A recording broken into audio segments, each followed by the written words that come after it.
Sebutkan konten yang paling mendominasi di Indonesia sekarang. Jawabannya konten yang berbasis duit, entah itu digunakan untuk dibagi-bagikan seperti konten giveaway atau apapun itu. Tapi apakah kalian tahu kalau itu semua adalah bagian dari konten flexing atau pamer, entah itu secara halus atau secara kasar.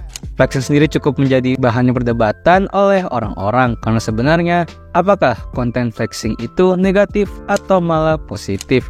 Makanya kali ini gue mau bahas yang santai aja.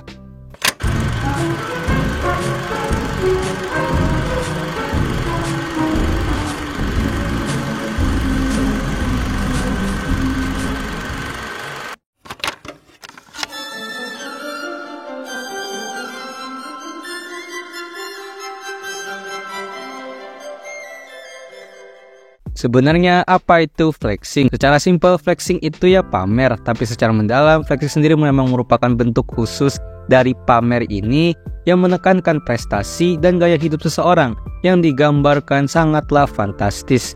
Fantastis di sini tentu saja gampangannya ya mewah aja, sehingga flexing sendiri memang sedari awal konotasinya itu untuk show off aja, untuk mendapatkan pengakuan dan lain-lain.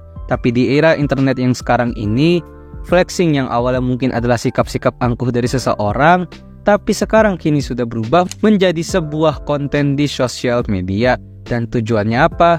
Ya sama aja, dahulu flexing bisa terjadi karena orang butuh pengakuan dan butuh perhatian dari orang lain, yang biasanya itu terjadi ke orang-orang kaya baru atau OKB. Tapi di zaman sekarang, flexing sering dijadikan sebuah konten video di sosial media, tentu dikarenakan agar mereka dapat menghasilkan keuntungan kembali. Loh, kok bisa? Nyatanya banyak konten kreator yang kontennya itu flexing itu juga memiliki tujuan mencari keuntungan juga, entah dengan niat biar tambah kaya atau minimalnya bisa mempertahankan kekayaannya. Karena memang kalian tidak harus menjadi seorang yang super duper kaya untuk membuat konten flexing. Dan kalau kalian bertanya formula konten flexing itu bagaimana, simpelnya kalian tinggal menyiapkan modal yang lumayan aja. Dan itu untuk membeli barang-barang seperti untuk membeli makanan di restoran mahal, barang-barangnya cukup mahal. Kalaupun misalnya nggak mahal, yang penting memiliki value kelihatan mewah aja. Kita ambil contoh seperti brand parfum lokal yaitu HMNS yang akan melaunching produk parfum yang memiliki value mewah mereka, yaitu parfum koleksi Flanker dari Essence of the Suns yang memiliki wangi khas dari bunga paling unik di Indonesia, yakni wangi bunga Wijaya Kusuma atau yang biasa disebut dengan istilah The Queen of the Night. Karena bunga ini sendiri hanya akan mekar dan mengeluarkan bau wangi yang khas hanya sekali dalam 1 tahun, yang dibuat dengan teknik solidifier, sehingga parfum ini mampu menciptakan wangi yang mirip dengan bunga Wijaya Kusuma itu sendiri, dengan perkiraan radius wangi hingga 2 meter, dan parfum ini juga bisa tahan hingga 6 jam lamanya. Jadi gue kagum dengan brand HMNS karena bisa mewujudkan ide produk seperti ini. Dan jika kalian tertarik, semua informasi lebih detail bisa kalian temukan di akun Instagram mereka, yakni @hmns.id, atau bisa langsung klik link di deskripsi aja. Dan ketika semua sudah siap, kalian tinggal membuat konten tentang barang mahal atau setidaknya bervalue mewah itu, dan boom, biasanya engagement yang didapatkan tentu angka sangat tinggi. Dan ketika engagementnya tinggi, brand-brand di luar sana tentu akan berkemungkinan untuk mengendorse akun sosmed kalian. Jadi ibarat bakar duit di awal, tapi memang bakal balik modal atau bahkan untung di proses kalian ke depannya. Sehingga yang awalnya kalian kaya-kaya modal flexing doang, ujung-ujungnya malah jadi kaya beneran. Atau memang ada juga yang sudah punya banyak privilege dari awal. Kalian mungkin sudah mendapatkan pendapatan kalian dari yang biasanya. Jadi setelah tahu ranah di balik konten flexing ini, sekarang pertanyaannya, kenapa sih konten flexing itu bisa populer? Karena memang faktanya konten kreator dengan puluhan juta followers dan jutaan views yang beredar di luar sana ataupun di negeri ini sendiri, pasti kontennya nggak akan jauh-jauh dari duit dan flexing, mau itu secara tipis-tipis ataupun kasar. Dan ternyata alasannya nggak jauh-jauh dari hiburan aja.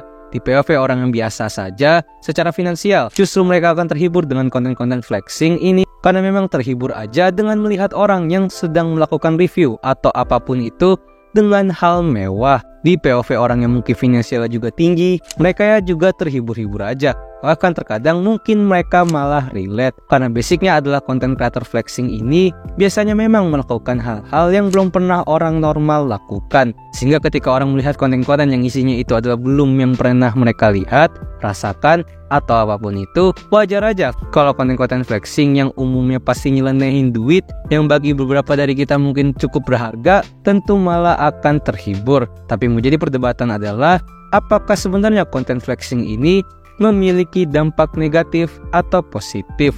Walaupun ada dua-duanya, mana yang lebih dominan?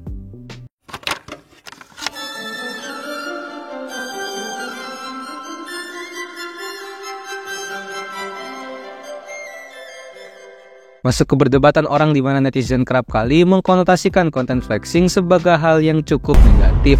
Karena memang kalau melihat ke sudut pandang negatif, menurut dari beberapa artikel yang gue baca, banyak orang bilang yang konten flexing atau gampangannya itu konten pamer bisa dibilang cukup tidak bermoral, karena memang nyatanya masih banyak orang-orang di sekitar yang memang tidak seberuntung si konten kreator.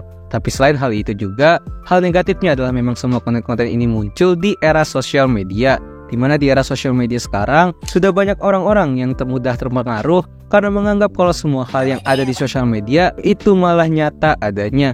Karena balik lagi, mereka adalah konten kreator atau yang biasa disebut influencer, atau dalam bahasa Indonesia pempengaruh, atau orang-orang yang bisa mempengaruhi orang lain dalam jumlah yang banyak.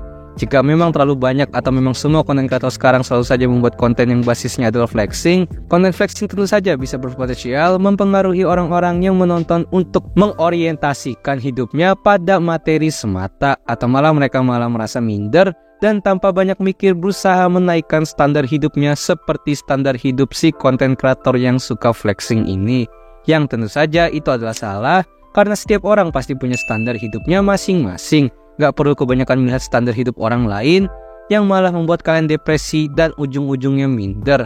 Dan walaupun gitu, konten flexing memang bisa menjadi konten yang cukup positif kalau kalian memang orangnya nyantai, gak yang menganggap apa-apa itu serius. Lihat orang-orang flexing gak jelas cukup dijadikan hiburan, atau mungkin motivasi kecil-kecilan aja. Itu pun beberapa hari kemudian juga udah bodoh amat, dikarenakan memang sudah bisa bersyukur dengan standar kehidupan yang kalian punya sekarang.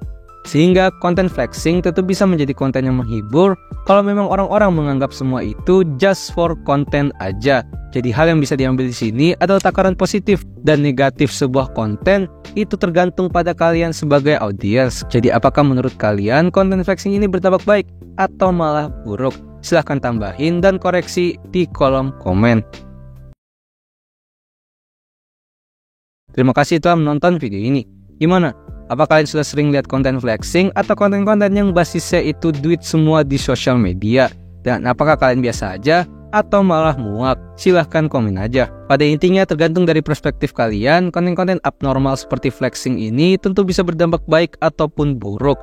Karena konten-konten seperti ini tentu sudah membawa orientasi materi yang memang itu dari awal telah menjadi standar yang berbeda-beda di setiap orang. Jadi jangan lupa subscribe Dazzle.